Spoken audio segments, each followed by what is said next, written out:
Madam Curie, जिनका पूरा नाम मैरी स्क्लोडोव्स्का क्यूरी था, ने अपने अद्वितीय योगदान से विज्ञान की दुनिया में अमिट छाप छोड़ी।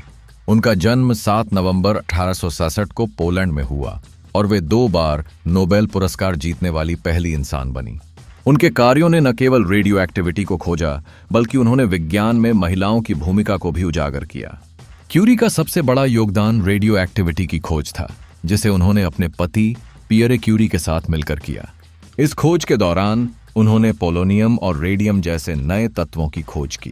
पोलोनियम का नाम उनकी जन्मभूमि पोलैंड के नाम पर रखा गया, जबकि रेडियम की चमक और विकिरण ने विज्ञान की दुनिया में हलचल मचा दी। इन तत्वों की खोज विज्ञान की दृष्टि में एक नई दिशा लाने का कारण बनी। क्यूरी ने अपने प्रयोगों के लिए विशेष कठिनाइयों का सामना किया। उन्होंने टन टन खदानों के अपशिष्ट को हाथ से छाना और हजारों रासायनिक प्रक्रियाओं के माध्यम से कुछ मिलीग्राम रेडियम निकाला। उस समय कोई नहीं जानता था कि रेडियोधर्मी तत्वों के साथ संपर्क मानव स्वास्थ्य के लिए कितना खतरनाक हो सकता है।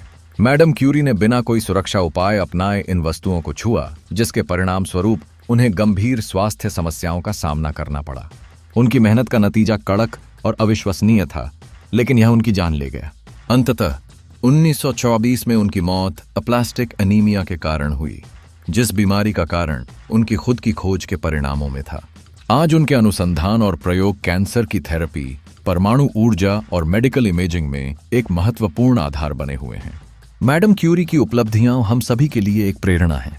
उन्होंने पहले नोबेल पुरस्कार की प्राप्ति 1903 में की, जो रेडियो एक्टिविटी पर उनके शोध के लिए था। उनका दूसरा नोबेल पुरस्कार 1911 में था, जिसमें उन्होंने रेडियम और पोलोनियम की खोज की। क्यूरी ने बताया कि विज्ञान में कार्य करने का मूल्यानुरोध क्या होता है, जिसमें शिक्षा में क्रांति लाने की प्रेरणा दी। उनकी कहानी विज्ञान के क्षेत्र में महिलाओं के लिए मार्ग प्रशस्त करने का कार्य कर रही है। क्यूरी का जीवन हमें सिखाता है कि ज्ञान की खोज में डर नहीं होना चाहिए, लेकिन समझ और सावधानी अपनाना आवश्यक है। उनके बलिदान ने आज भी हर वैज्ञानिक, छात्र और महिला के लिए प्रेरणा का दीपक बना रखा है। विज्ञान के प्रति उनकी दीवानगी आज भी हमें आगे बढ़ने की प्रेरणा देती है और उनकी अनुपम उपलब्धियां कभी नहीं भुलाई जाएंगी।